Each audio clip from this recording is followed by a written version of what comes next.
अवधूत चिंतन श्री गुरुदेव दत्त. श्री स्वामी समर्थ. श्री स्वामी समर्थ. नमस्कार. प्रगती रीड्स या चॅनलमध्ये तुमचं स्वागत आहे.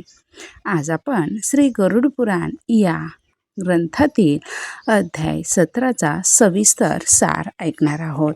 या आधीच्याही सर्व अध्यायाचे सविस्तर साराचे व्हिडिओ चॅनलवर टाकलेले आहेत. तसेच आपल्या चॅनलवर विविध ग्रंथाचे ओव्यासहित पारायण वाचन तसेच मराठी साराचे व्हिडिओ चॅनलवर टाकलेले आहेत. तरी चॅनलला व्हिजिट देऊन नक्कीच पाहून घ्या. प्लेलिस्टमध्ये वेगवेगळे फोल्डर केलेले आहेत. चॅनलवर नवीन असाल तर प्लीज चॅनलला सबस्क्राईब करून बेल आयकॉन नक्की दाबा. श्री गरुड पुराण अध्याय 17मध्ये आपण मोक्ष आणि ज्ञानयोग याचा सविस्तर सार ऐकणार आहोत. याचे महत्त्व ऐकणार आहोत. गरुड पुराणातील अध्याय 17मध्ये भगवान विष्णू गरुडाला ज्ञानयोगाचा मार्ग समजावतात. हा अध्याय म्हणजे मृत्यूनंतरच्या कर्मकांडापेक्षा पुढे जाऊन जीवनाचा अंतिम उद्देश म्हणजे मोक्ष हे सांगतो. यामध्ये आत्मा, संसार, माया आणि परमात्म्याशी एकरूपता याचे तत्वज्ञान दिले आहे. पुढे गरुडाचा प्रश्न विष्णूंसाठी. मोक्ष कसा मिळतो? गरुड विचारतात, श्री प्रभू विष्णू, मोक्ष कसा मिळतो ते सांगा. या अध्यायात गरुड भगवान विष्णूंना हा प्रश्न विचारतात. हे प्रभो, जन्ममृत्यूच्या चक्रातून सुटका कशी होईल? मनुष्याला मोक्ष प्राप्त करण्यासाठी कोणता मार्ग श्रेष्ठ आहे? गरुडाचा प्रश्न हा सर्व मानवजातीचा प्रश्न आहे. आपल्यालाही तोच प्रश्न पडतो, कारण प्रत्येक जीवाला शेवटी मुक्ती हवीच असते. पुढे पाहूयात भगवान विष्णू यावर काय सांगतात. मोक्ष म्हणजे काय या प्रश्नाचं भगवान विष्णू उत्तर सांगतात की मोक्ष म्हणजे आत्म्याची अंतिम मुक्ती. याचा अर्थ जन्ममृत्यूच्या फेऱ्यातून सुटका, दुःखाचा अंत, संसार बंधन संपणे, आत्म्याचे परमात्म्याशी एकरूप होणे. मोक्ष म्हणजे स्वर्गासारखा तात्पुरता आनंद नव्हे, तर शाश्वत शांती म्हणजे कायमची शांती आणि परमसुख आहे. हे सविस्तरपणे प्रभू सांगतात. पुढे पाहूयात आत्मा आणि शरीर यातील फरक काय. अध्याय 17मध्ये विष्णू गरुडाला स्पष्ट सांगतात की शरीर नश्वर आहे, आत्मा अमर आहे. शरीर उद्धव होते, मरते, पण आत्मा कधी मरत नाही. म्हणून जो मनुष्य शरीरालाच मी समजतो तो अज्ञानात राहतो आणि जो आत्म्याला ओळखतो तो ज्ञानयोगी होतो. पुढे पाहूयात संसार म्हणजे बंधन, कारण माया आणि आसक्ती. या अध्यायात संसाराला बंधन म्हटले आहे, कारण माणूस धन, नाते, सुख, प्रतिष्ठा, भोग, विलास, धनसंपत्ती यात इतका अडकतो की आत्म्याचा विचारही करत नाही, मोक्षाचा विचारही करत नाही. भगवान विष्णू सांगतात की संसार स्वतः वाईट नाही, पण त्याची आसक्ती माणसाला बांधून ठेवते. ज्ञानयोग म्हणजे काय ते पाहूयात. अध्याय 17मध्ये ज्ञानयोगाचा अर्थ असा सांगितला आहे की ज्ञानयोग म्हणजे सत्य ओळखणे होय. हे ज्ञान म्हणजे मी शरीर नाही, मी आत्मा आहे. हा संसार क्षणभंगूर आहे, परमात्मा सर्वत्र आहे. कर्माचे फळ भोगावेच लागते. तुम्ही जसं कर्म कराल तसं त्याचं फळ तुम्हाला भोगावंच लागतं, ते कोणालाही सुटणार नाही. ज्ञानयोगी मनुष्य बाहेरच्या जगात राहतो, पण आतून संसारात अडकत नाही. पुढे पाहूयात मोक्षासाठी आवश्यक गुण, साधना काय पाहिजेत. भगवान विष्णू सांगतात की मोक्षासाठी माणसाने काही गुण विकसित करणे आवश्यक आहे. संयम, सत्य, दया, शुद्ध विचार, अहिंसा, लोभाचा त्याग, क्रोधावर नियंत्रण, अहंकाराचा नाश, कारण अहंकार आणि वासना हेच आत्म्याचे सर्वात मोठे शत्रू आहेत. त्यामुळे अहंकाराचा त्याग करावा, रागावर नियंत्रण ठेवावे आणि निस्वार्थ मनाने कर्म करावे. हेच आत्म्याचे जवळचे शांती देणाऱ्या नियम किंवा उपाय आहेत. पुढे पाहूयात वासना आणि मोह याचा त्याग.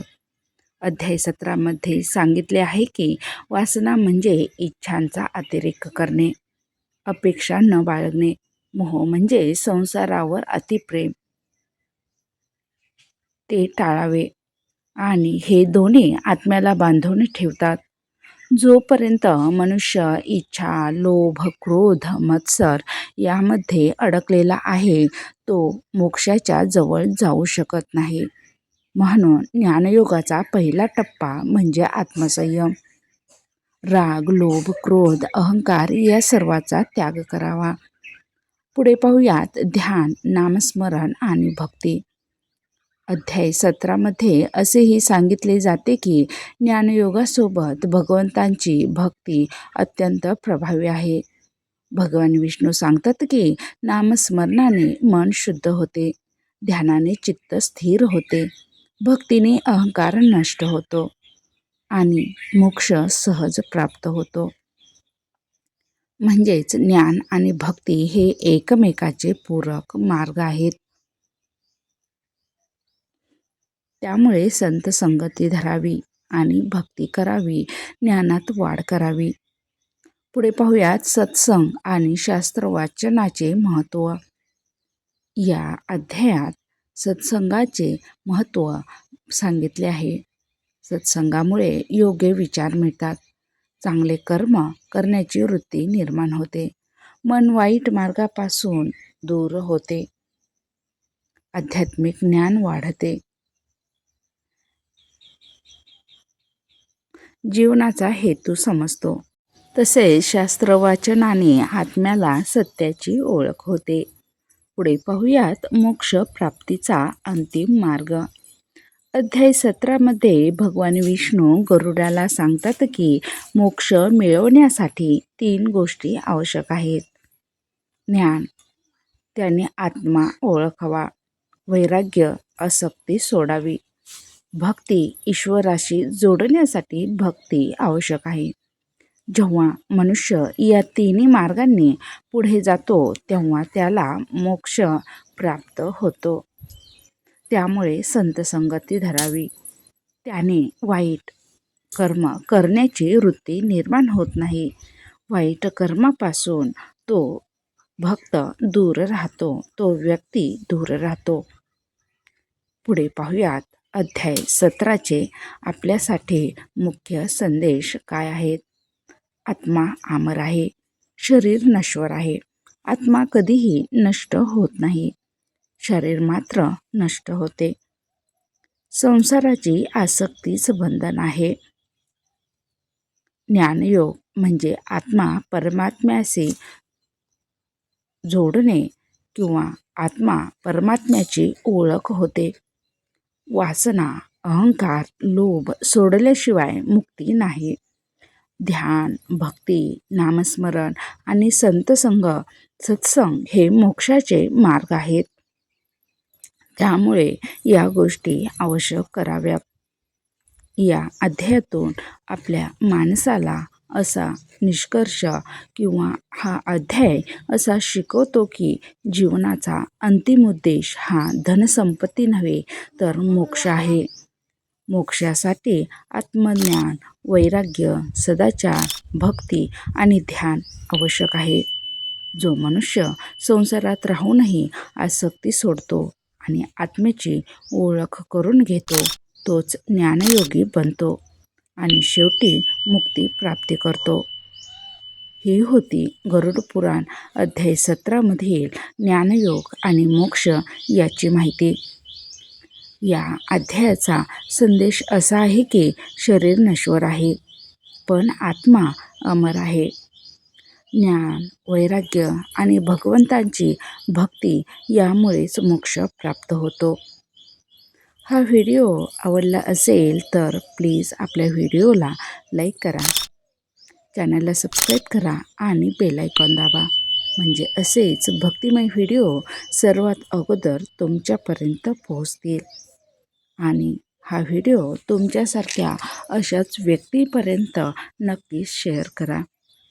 म्हणजे त्यांनाही मोक्षाची शांती मिळवण्यासाठी हा अध्याय उपयोगी येईल. जय हरी विठ्ठल, श्री हरी विठ्ठल. जय जय ज्ञानेश्वर माऊली. श्री स्वामी समर्थ, श्री स्वामी समर्थ. रोज 108 वेळा नामजप करत जा. धन्यवाद.